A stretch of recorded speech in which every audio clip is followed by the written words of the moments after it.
ኑሐሚን የወይዘሮ ዝናሽ ህይወት እጅግ አሳስቧቸዋል። ምክንያቱም ያቶ ተሰማ ጓደኛ መጥቶ የወይዘሮ ዝናሽ ባል ሁሉን ነገር ከገነት ሰምቶ ሲሄድ በጣም ግራ ተጋብታ ደንግጣለች። ሂዶ የሆነ ነገር እንዳያደርጋቸው ቤቱ እንዳይበጠበጥ ስትል ብቻዋን ቁጭ ብላ ማሰብ ጀምራለች። ምግብም ቀርቦ እሷ ያለችው ሀሳቧ እነ ወይዘሮ ዝናሽ ቤት ነው።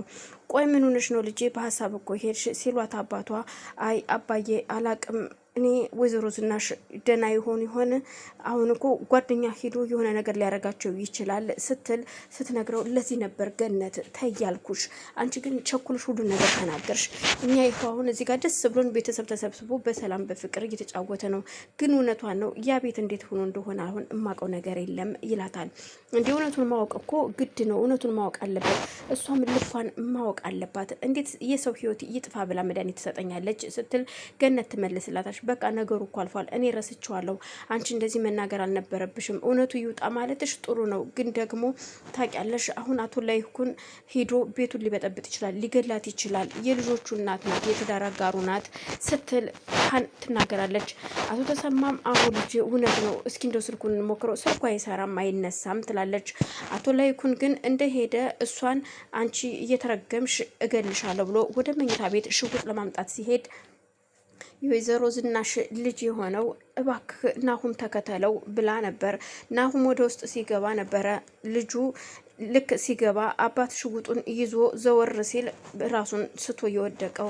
አቶ ላይኩን ራሱን ስቶ ሲወርቅ ሲጮህ ልጁ ወይዘሮ ዝናሽ ትመጣና ወይኔ ጉዴ ባሌን ለመግደል ያነሳሳውት እኔ ነኝ፣ አባት ባለቤቴ የሞተው በእኔ የተነሳ ነው፣ ወይኔ ጉዴ ስትል ራሷን ትስታለች። እሷም እባክሽን ዝናሽ ተነሽና አሁን አምቡላንስ ጥሪ፣ አሁን እዚህ ጋር እንደዚህ መሆኑ አይጠቅምም፣ አምቡላንስ ጥሪና ቶሎ ወደ ሆስፒታል መሄድ አለበት ይላታል።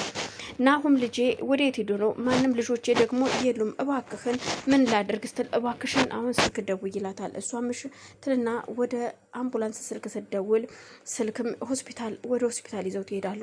ወደ ሆስፒታል ይዘውት ሲሄዱ ራሱን ስቶ ስለነበረ አያውቅም። ማንም ሰው እንዳይገባ ተብሎ ሁሉም ተከልክለዋል። በር ላይ ቁማ እየጠበቀች ነበረ። ባለቤቴ ቢሞት ተጠያቂ ነኝ፣ ገዳዩ እኔ ነኝ ስትላለች ወይዘሮ ዝናሽ። ገነት ደግሞ የታባቷ እውነቱን ማወቁ ጥሩ ነው፣ ልኳን ታውቃለች። አሁን ወይ ከቤት ያባርራታል፣ እኛም ደግሞ ቤቱ ይገዛልናል ስትል የራሷን ህይወት ታመቻቻለች ገነት። ልጇም ኤደን የታባቷ ደግ አደረገች፣ ግን እኮ አቶ ላይኩን ከሞቱ ቤቱ እንደማይገዛልን ታውቂያለሽ እናቴ ስትል ውይ ልጄ እሱም ለካለ እንዴ እኔ እኮ አላወኩም፣ ያ ነገር አልዞረልኝም። እኔ ለጊዜው አንቺና እኔ እዚህ ቤት መግባታችንን ኑሐሚን በስራችን ማስገባቴ ብቻ ነው ትዝ ያለኝ፣ እውነት እሱም ለካ አለ ግን አይሞትም ስትል ደግሞ ታወራለች። አይሞት እናቴ፣ ሞቱን አልፈልግም፣ እንዲኖር እንፈልጋለን። አዎ ልጅ ከዚህ ተንጣለለ ቤት እያኖረን እሱ አይደለ ስትል ትናገራለች። ኑሐሚን ደጋግማ ስልኩን ብትሞክረውም ስልኩ እየሰራ አይደለም። ኑሐሚን በጣም ተጨንቃለች። እናም ገነትና ኤደን መኝታ ቤት ገብተው እያወሩ ነው ስለ ራሳቸው፣ ስለ ወደፊት። ኑሐሚን ከእግራቸው ስር አድርገው እነሱ ግን የተንሰራፋ ህይወት መኖር እንዳለባቸው እያሰቡ ነው። ኑሐሚን ደግሞ ሶፋ ላይ ተኝታለች። አባቷ ሶፋ ላይ ስትተኛ ስላያት እጅግ አንጀቱን ስለበላችሁ ካጠገቡ ቁጭ ብሎ እያያት ነበረ።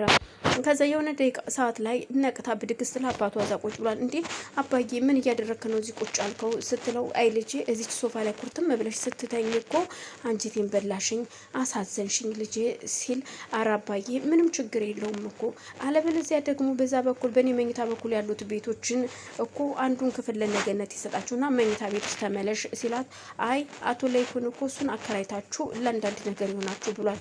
ስለዚህ እሱን እያከራየ ለሆነ ነገር እንጠቀማለን እና ምንም ችግር የለውም አባዬ ትለዋለች።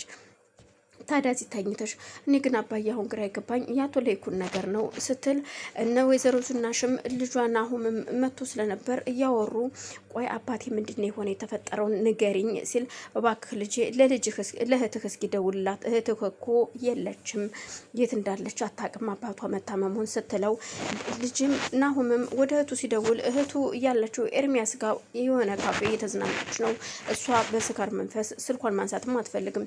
ስልኳ ይጠራል ግን አታነሳውም። ስልኳ እየጠራ ታነሳም ሲል ደጋግሞ ሲሞክርላት ወንድሟም እግዚኦ ማረነ ክርስቶስ የሀገር ሚስኮል ነው እናቴም ወንድሜም ደውሏል ስለዚህ ስልኩን ዘጋለው ብላ ስልኩን ስትዘጋው እንዴ ኤርሚያስም ማን የደወለልሽ? ቤተሰብ ነው የደወለልኝ፣ ባክን ተዋቸው፣ እኔ የራሴን ዓለም ልኑርበት ስትል እህትም ስልኩን ትዘጋለች። እናም ስልኩን ከዘጋችሁ በኋላ እናቴ ጭራሽ ስልኩን ዘግተዋለች። አሁንስ በቃ እንግዲህ እቤት ስትገባ ይነገራታል። ብቻ ሰላም ተነሱ በሚገርም ሁኔታ። ከዛም እቤት ኑሐሚን ስልክ ይደወልላታል። የደወልላት ናሆም ነበር። ቆይ ምን ሆነ ነው ስትለው አባቴ እኮ ሐኪም ቤት ገብቶ ነው ያለው አሞታል ሲላት ይደነግጣል። አቶ ተሰማም ይደነግጣል። እባክህ ቦታው የት ነው ልምጣ ሲል ነገ ትመጣለህ ነገና ይለዋል። እባክህን አሁን ልምጣ ልጄ ሲለው በፍጹም ኧረ አሁን ደህና ነው እኛም አልገባንም አላየነውም ሲል አቶ ተሰማም ልጄ ወሰጅኝ ይላትና ኑሐሚን ይዛው ትሄዳለች። ሲሄድ አቶ ተሰማ ሁሉም ግራ ተጋብተዋል። ቆይ ምንድን የተፈጠረው ዝናሽ ሲል አላቅም ራሱን ስትሆን የወደቀው እኛም አላየነውም በህይወት ይኑር አይኑር ስትል ወይዘሮ ዝናሽ ትነግረዋለች። ዝናሽም ኑሐሚን ይቅርታ መጠየቅ እንዳለባትና ሚስጥሯ እንድትደብቅላት ስትጠይቃት ነበር። እሷም ችግር የለውም ዝናሽ፣ እኔ ሚስጥርሽ ሚስጥሬ ነው ደብቅልሻለሁ፣ ግን አንድ ነገር ልንገርሽ፣ ሁሉም ነገር በእኔና ባንቺ መቅረት አለበት። ከዚህ በኋላ ለምታደርገው ነገር በጣም ተሰስቻለሁ ኑሐሚን፣ አውቃለሁ አጥፍቻለሁ፣ ግን ይቅርታ አድርጊልኝ እባክሽ። ግን አሁን ባለቤቴ እሺ የሚለኝ አይመስለኝም፣ ልጆችም ከሰሙ ራሱ ምን እንደማደርግ አላውቅም ትላለች። አይዞሽ ምንም አይፈጠርም፣ እኔ ሁሉንም ነገር እነግራቸዋለሁ፣ አይዞሽ ትታረቃላችሁ ትላታለች። ኑሐሚን ከሆነ በጣም ጥሩ ደስ ይለኛል ስትል ኑሐሚን ነገሮችን አስተካክዬ አናግራቸዋለሁ አይዞሽ እያለች እያለ ልጇ ይሰማና ይመጣል። እናቴ ለካ ይህን ሁሉ ሚስጥር አድርጋ ነው አባ